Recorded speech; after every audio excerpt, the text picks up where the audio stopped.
रतन टाटा जी की कहानी बहुत ही प्रेरणादायक है। उनका जन्म 1937 में बॉम्बे में हुआ था।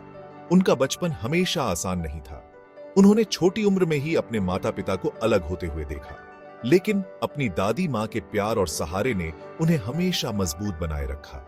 उन्होंने बॉम्बे के प्रसिद्ध कैथेड्रल और जॉन कॉनन स्कूल में पढ़ाई की। फिर वो शिमला के बिशप कॉटन स्कूल चले गए। रतन टाटा जी को आर्किटेक्चर से बहुत लगाव था, इसीलिए उन्होंने कॉर्नेल यूनिवर्सिटी में आर्किटेक्चर की पढ़ाई की। 1962 में उन्होंने आर्किटेक्चर में बैचलर डिग्री हासिल की, लेकिन उनकी सीखने की चाहत यहीं खत्म नहीं हुई।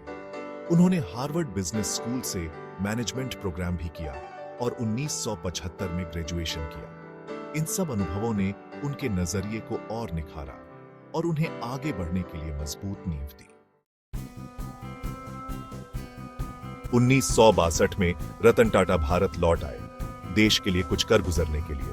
उन्होंने टाटा ग्रुप ज्वाइन किया, लेकिन किसी बड़े पद पर नहीं, बल्कि टाटा स्टील के एक साधारण कर्मचारी के रूप में। इस छोटी सी शुरुआत ने उन्हें कंपनी कैसे चलती है, इसे बहुत अच्छे से समझने का मौका दिया। उन्होंने मजदूरों के साथ काम किया, इंडस्ट्री के बारे में बारीकियां सीखी।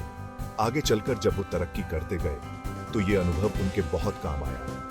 उनकी मेहनत और लगन पर किसी का ध्यान नहीं गया। 1977 में उन्हें national radio and electronics company यानी NALCO को संभालने की जिम्मेदारी सौंपी गई, जो उस समय घाटे में चल रही थी। अपनी काबिलियत से उन्होंने कंपनी को दोबारा सफलता की राह पर ला खड़ा किया।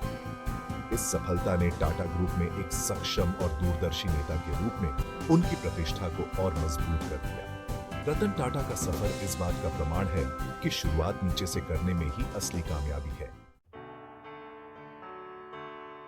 1991 में रतन टाटा ने टाटा समूह के अध्यक्ष के रूप में पदभार संभाला।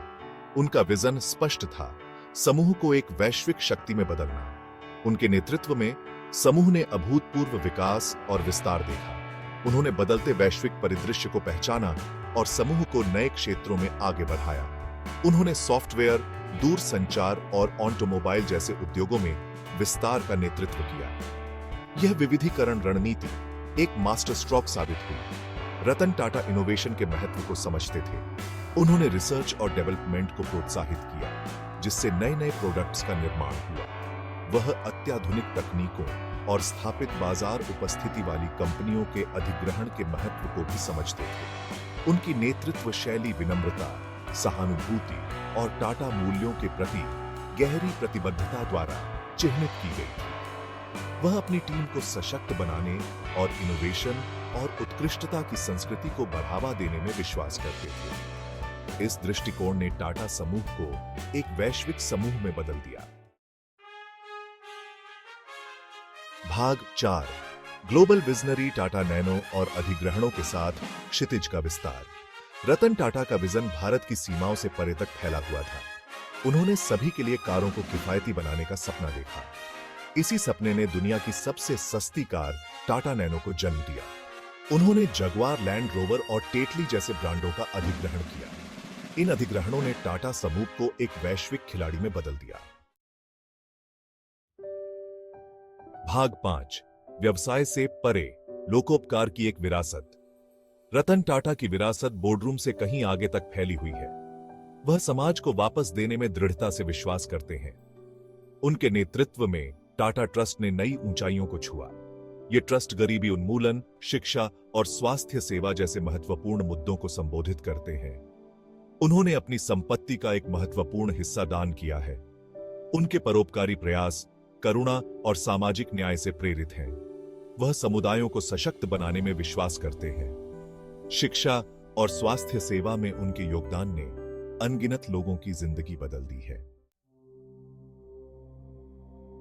भाग 6, प्रभाव का जीवन, पुरस्कार, मान्यता और स्थायी प्रेरणा। रतन टाटा के योगदान ने उन्हें कई पुरस्कार और प्रशंसा दिलाई है। उन्हें भारत के दूसरे और तीसरे सर्वोच्च नागरिक पुरस्कार, प्रतिष्ठित पद्म विभूषण और पद्म भूषण से सम्मानित किया गया है। ये सम्मान राष्ट्र के प्रति उनकी असाधारण सेवा को मान्यता देते हैं।